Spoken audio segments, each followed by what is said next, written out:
What is going on, guys? Money Webby here, back again with some NBA DraftKings picks. The NBA season finally back. Feels like it just ended like a month ago, but still, this is honestly my most enjoyable DFS sport. I feel like it's just the easiest for me to predict on a night and out basis. You can kind of look at some more numbers that seem a little bit more predictable when you get the minutes and just kind of looking at the matchups, and you can kind of predict how many shots and stuff like that are going to go up more rather than trying to predict touchdowns and stuff like that, which can be a little bit more variable. But we got some great information for you every single day here on the NBA slate. So if you happen to be new here to the channel, definitely hit that subscribe button. And then after you do that, you're going to hit the bell icon to get alerted every time I upload.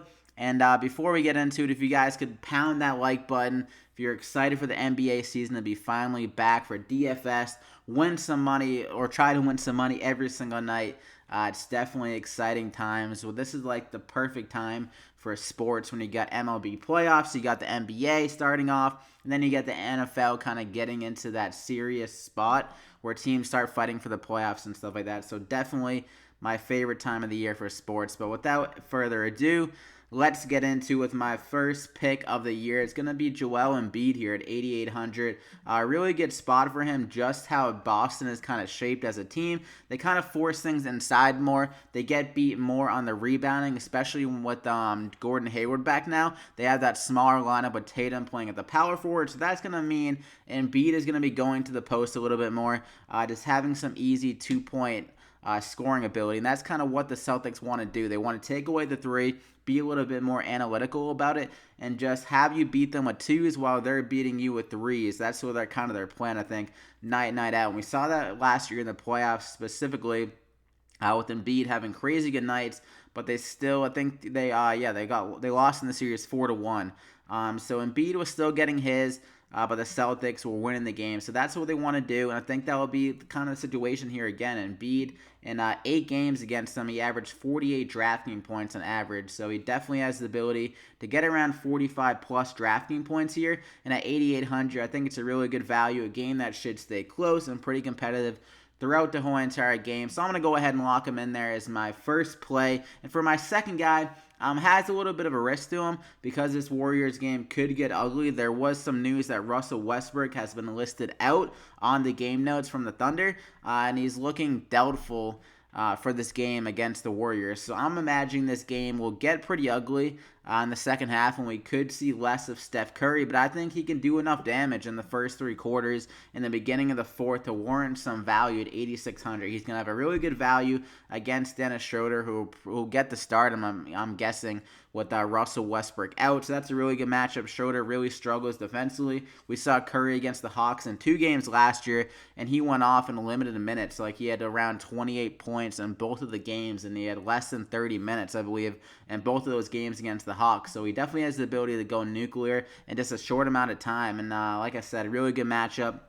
It's going to be a high-speed game, a lot of scoring, but the thing is, it could get ugly because the Thunder are severely down a man with Russell Westbrook, who just does a ton for their team, and also Steven Adams is a little bit banged up. So this game definitely has blow-up potential, but like I said, the matchup's so good, so I'm going to still go ahead and lock in Steph Curry because the upside of matchups is too good for me to overturn. But like I said, with Dennis Schroder getting the start, most likely I'm imagining that Westbrook is out based on everything we're hearing.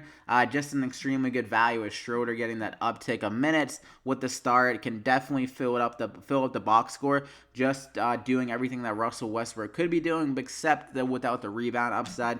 Obviously, of Russell Westbrook because he's his own breed of point guard with his rebounding ability. But Schroder is a capable passer. He can definitely light up the scoreboard. He has 20-point from the field ability and around like 7 to 8 assists, as we saw with the Hawks. And this Thunder team really needs another scorer besides Paul George in this game without Westbrook. So I'd imagine Schroder has the ability to get a good amount of points here, around like 35, maybe even 40 points if it does stay close enough the whole entire game. And at 6,300, that's kind of an underpriced guy with the Russell Westbrook out of this game. If he was out before ruled out, I would imagine Schroder would probably be around more of the 7,000 range. So I could see him definitely being popular on the slate with that Westbrook news.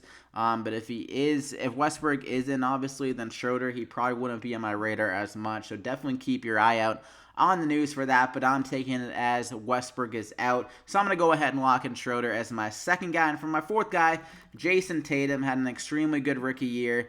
Just looks wise among his, or beyond his years, whatever. His game is just very sharp and just very well-rounded for a guy of his age. And this matchup against Philly, it's a solid matchup. They really couldn't stop him in the playoffs last year. I believe he had 20-plus points in all of their games against Philly. He had 25, 20, and 24. I think he had over 20 in the other two games, too. So he definitely has the ability to score. Kyrie Irving could limit him a little bit with the shot attempts, but with the move of the small ball kind of thing, with Gordon Hayward going to small forward and Tatum going to power forward, that would give him some more upside for some more rebounds. So that's a good thing for his value. Can get more of like a 15 and 8 kind of line or something like that. Maybe even flirt with a double-double if he gets kind of a little bit luckier with the rebounds. So at 5,600, like the price here, and Gordon Hayward does have a minutes limit, around 25 minutes they're saying, so Tatum will get some run at the 3 position as well, so he's a good amount of upside for just minutes on the court, rebounds with him playing at power forward and stuff like that. So that's going to be my fourth play of the NBA slate. And for my fifth guy on the 76ers, Dario Saric here at 5,500. A really good spot, like I mentioned, with Boston feeding things in. They're a little bit more susceptible on the glass for some rebounds.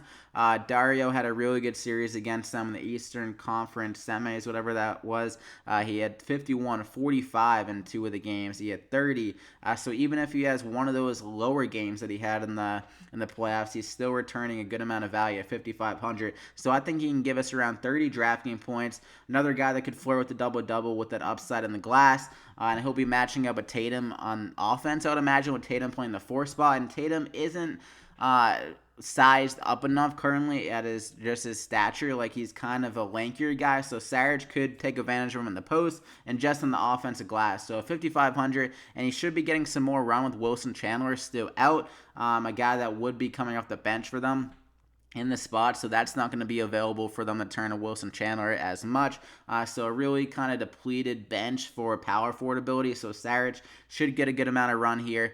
And I'm going to go ahead and lock him in there as my final guy of the core 5. So we got Steph Curry, Schroder, Tatum, Saric, and Joel Embiid. And for my value guy on Nerlens Noel, if this game turns into a shootout, this guy just loves to fill the stat sheet whenever he's on the court. So like in 20 minutes, Nerlens Noel has the ability of getting a double-double. The guy just lives around the glass.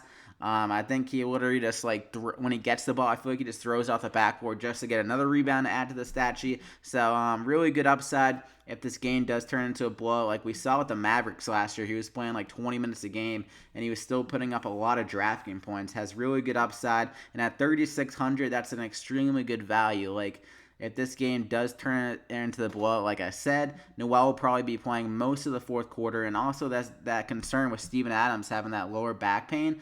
So if the game's this ugly in the third quarter, they might just pull him just to save him and be safe the rest of the year. So really good spot here for Nerlens Noel, just on how I think the game flow would go. So I'm going to go ahead and lock him in there. Another good option I just wanted to mention was Quinn Cook at 3,200. If this game does turn ugly, they'll turn Quinn Cook a good amount in the fourth quarter. And also, Sean Livingston is questionable. I could see them easily holding out Sean Livingston against this depleted Thunder roster. And now with the injuries to Steven Adams and Russell Westbrook, who might both be out. I'm guessing Adams plays, but still, Warriors too good. So Quinn Cook, extra run for him at a nice price of 3,200. So that's going to do it, though. You got your money 6 and also an extra guy to keep on your radar.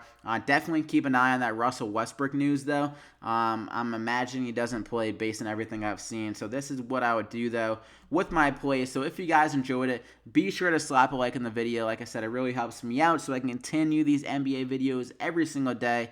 I'd love to hear your feedback. You can comment anything down below. On the video, you can follow me on Twitter for any maybe updated plays or anything like that, if anything kind of comes up on my research during the days after I record my videos. And subscribe if you haven't to continue to get these NBA videos. I do NFL DFS picks too. We'll be doing those tomorrow. So good luck on the slate, guys. I hope you're excited for NBA like I am to be back. And we'll see you back here again next time.